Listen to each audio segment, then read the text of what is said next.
एक खूबसूरत गांव में एक बूढ़ी औरत रहती थी जिसका नाम था राम प्यारी। वह अपने बेटे विनोद और बहू रेखा के साथ रहती थी।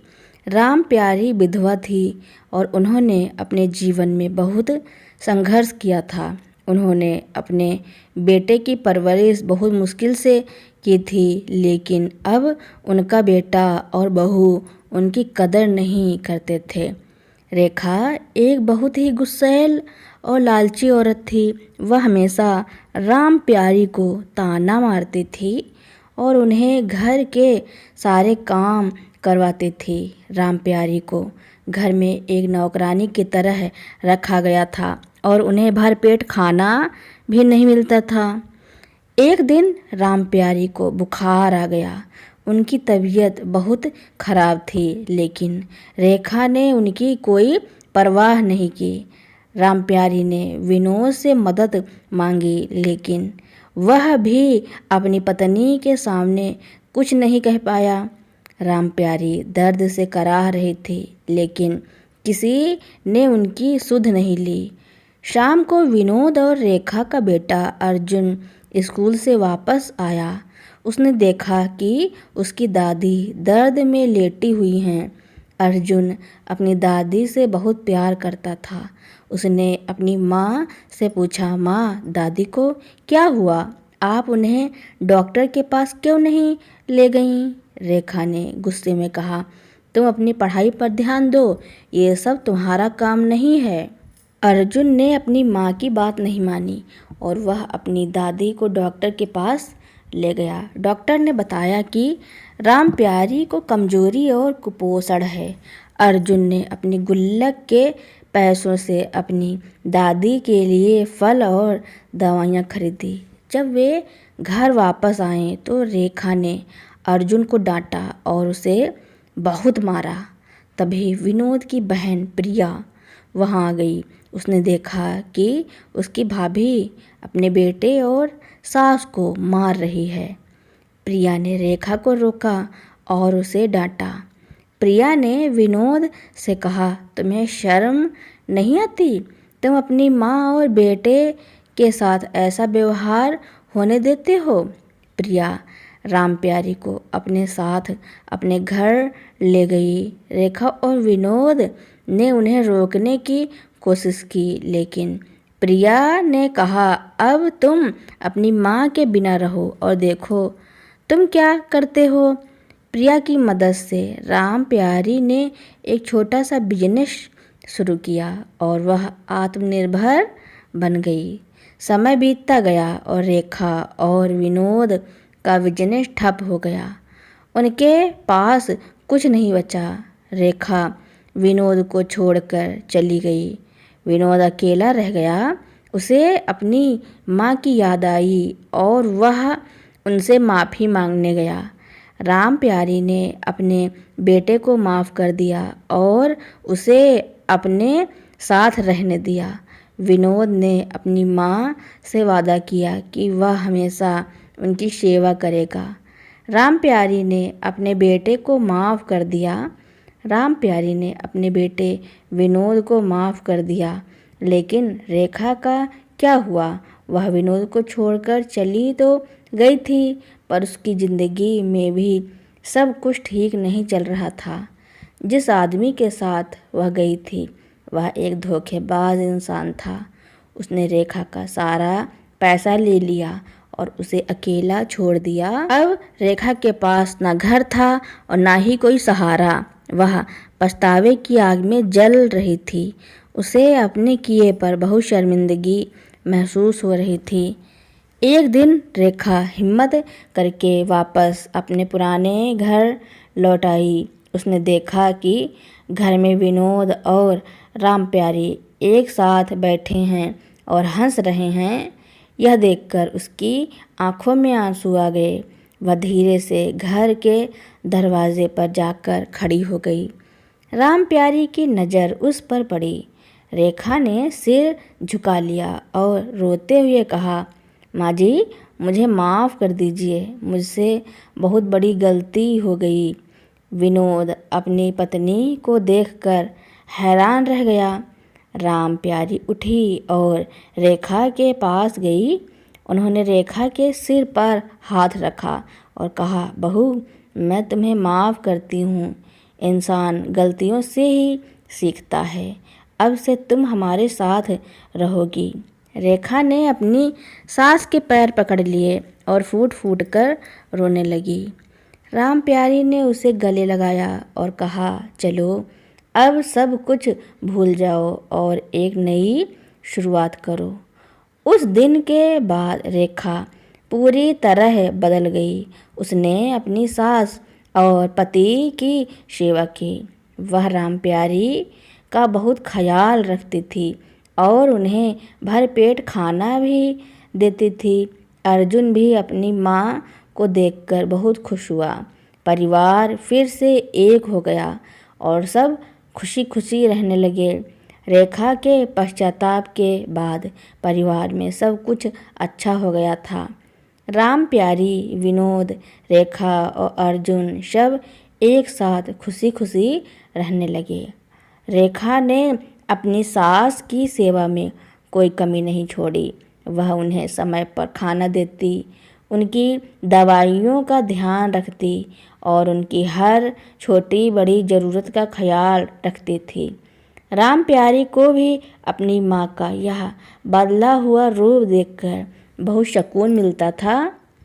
लेकिन रेखा का अतीत उसका पीछा नहीं छोड़ रहा था। एक दिन वह आदमी जिसके साथ वह भागी थी घर वापस आया। उसका नाम सुरेश था। वह बहुत ही चालाक और शातिर इंसान था। वह रेखा को फिर से बहकाकर उससे पैसे और संपत्ति हड़पना चाहता था।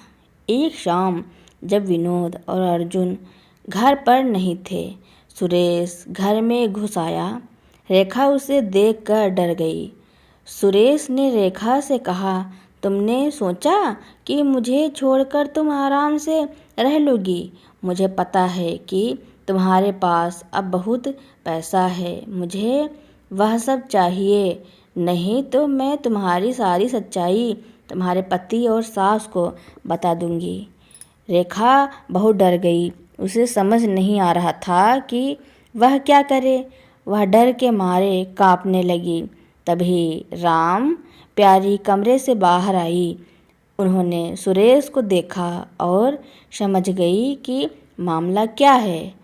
राम प्यारी ने हिम्मत से काम लिया और सुरेश से कहा, तुम यहाँ क्या कर रहे हो? चले जाओ यहाँ से, नहीं तो मैं पुलिस को बुलाऊंगी। सुरेश ने राम प्यारी को धमकाया, बूढ़ी औरत, तुम मुझे नहीं जानती हो। अगर तुमने पुलिस को बुलाया तो मैं तुम्हारा और तुम्हारी बहू का जीना हराम कर दूंगा। राम प्यारी ने हार नहीं मानी। उन्होंने तुरंत अपने फ़ोन से पुलिस को कॉल किया। सुरेश घबरा गया और वहाँ से भागने की कोशिश करने लगा। तभी विनोद और अर्जुन घर वापस आ गए। उन्होंने सुरेश को भागते हुए देखा और उसे पकड़ लिया।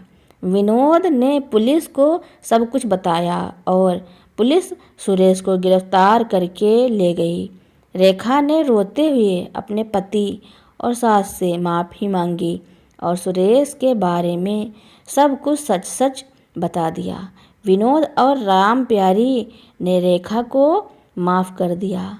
राम प्यारी ने रेखा को समझाया, बहू, हर इंसान से गलती होती है, लेकिन अपनी गलती को सुधारने का मौका हमें हमेशा मिलता है। मुझे तुम पर पूरा भरोसा है। रेखा ने अपनी सास के पैर छूकर उनका आशीर्वाद लिया। इस घटना के बाद रेखा और भी ज़्यादा बदल गई और उसने अपने परिवार के लिए जीने का फैसला कर लिया। इस तरह उनका परिवार एक बार फिर से खुशियों से भर गया। सुरेश के जाने के बाद रेखा पूरी तरह बदल गई थी। उसके दिल से लालच और अहंकार पूरी तरह खत्म हो चुका था। वह सिर्फ अपने परिवार के लिए जीना चाहती थी। एक दिन जब सब साथ बैठे थे, रेखा ने कहा, माँ जी, मैंने आपको और विनोद को बहुत दुख दिया है। मैं अपनी गलती की भरपाई करना चाहती हूँ। विनोद ने कहा, रेखा तुम अब सब कुछ भूल जाओ, जो हुआ सो हुआ। पर रेखा ने अपनी बात जारी रखी, नहीं, मैं कुछ करना चाहती हूँ। मैंने जो पाप किया है उसका प्रायश्चित करना चाहती हूँ। मैंने सुना है कि गांव में बहुत से गरीब और बूढ़े लोग हैं जिनकी देखभाल करने वाला कोई नहीं है। मैं उनके लिए कुछ करना चाहती हूँ। राम प्यारी और विनोद दोनों रेखा के इस विचार से बहुत प्रभावित हुए। राम प्यारी ने कहा, बहू, तुम्हारा मन बहुत साफ हो गया है, मैं तुम्हारे साथ हूँ। अगर दिन से रेखा ने अपना मिशन शुरू कर दिया। वह विनोद के साथ मिलकर गांव के उन बूढ़े लोगों से मिली जिन्हें मदद की ज़रूरत थी। उन्होंने एक छोटा सा कमरा किराए पर लिया और उसे सेवा सदन का नाम दिया, जहां वे बूढ़े लोगों को खाना, दवाइयाँ और रहने की जगह देते थे। शुरुआत में कुछ लोगों ने उन पर शक किया क्योंकि उन्हें रेखा का बदला हुआ रूप अजीब लग रहा था, लेकिन धीरे धीरे जब उन्होंने रेखा और विनोद का निस्वार्थ काम देखा तो वे भी मदद के लिए आगे आए। अर्जुन भी अपनी माँ और पिता की मदद करता था। यह सेवा सदन सिर्फ कुछ ही महीनों में बहुत मशहूर हो गया। दूर दराज के गांवों से भी लोग मदद के लिए आने लगे। राम प्यारी भी इस काम में उनका पूरा साथ देती थी और वहाँ रहने वाले बुजुर्गों से बात करती और उन्हें अपनापन महसूस कराती। रेखा का दिल अब बहुत शांत था। उसे अब असली खुशी मिल रही थी, जो पैसे या लालच से नहीं मिलती। उसे अब लग रहा था कि उसने अपने जीवन का असली मकसद पा लिया है। 1 साल बाद रेखा और विनोद का सेवा सदन गांव में एक मिसाल बन गया था। उनकी निस्वार्थ सेवा देखकर गांव के प्रधान ने उन्हें सम्मानित करने का फैसला किया। गांव के सभी लोग इकट्ठा हुए। प्रधान ने रेखा और विनोद की खूब तारीफ की। उन्होंने कहा, रेखा और विनोद ने सिर्फ समाज सेवा नहीं की, बल्कि उन्होंने हमें यह भी सिखाया है कि इंसान अपनी गलतियों को सुधार कर कितना महान बन सकता है। रेखा की आंखों में खुशी के आंसू थे। उसने प्रधान से कहा, यह सम्मान सिर्फ हमारा नहीं है, यह मेरी सास राम प्यारी जी का है। अगर वह मुझे माफ़ नहीं करती और मुझे दूसरा मौका नहीं देती तो मैं आज यहाँ नहीं होती। राम प्यारी जी मंच पर आईं। उन्होंने रेखा के सिर पर हाथ रखा और कहा, मुझे तुम पर गर्व है बहू। तुमने मेरी दी हुई सीख को सच कर दिखाया। तुमने साबित कर दिया कि एक अच्छा इंसान बनने के लिए कभी देर नहीं होती। अर्जुन ने भी अपनी माँ और पिता की सफलता पर गर्व महसूस किया। वह अब बड़ा हो गया था और सेवा सदन के काम में पूरा हाथ बटाता था। रेखा और विनोद ने अपनी ज़िंदगी को एक नई दिशा दी थी। उन्होंने न सिर्फ अपने परिवार को फिर से जोड़ा, बल्कि पूरे गांव को यह भी सिखाया कि प्यार, माफ़ी और सेवा से हर मुश्किल को पार किया जा सकता है। रेखा का लालच अब सेवा में बदल गया था और उसका अहंकार विनम्रता में। राम प्यारी को अब अपने बेटे और बहू पर गर्व था। इस तरह राम प्यारी की कहानी का सुखद अंत हुआ। उनके परिवार ने यह साबित कर दिया कि हर इंसान में अच्छाई होती है, बस उसे सही रास्ते पर लाने की ज़रूरत होती है। तो दोस्तों, मेरी कहानी सुनने के लिए आपका बहुत बहुत धन्यवाद। ऐसी ही नई नई कहानियाँ सुनने के लिए मेरे चैनल को लाइक, कमेंट, शेयर, सब्सक्राइब एवं बेल आइकन का बटन दबाना ना भूलना, ताकि मेरी नई नई कहानियाँ आप तक पहले ही पहुँचती रहें।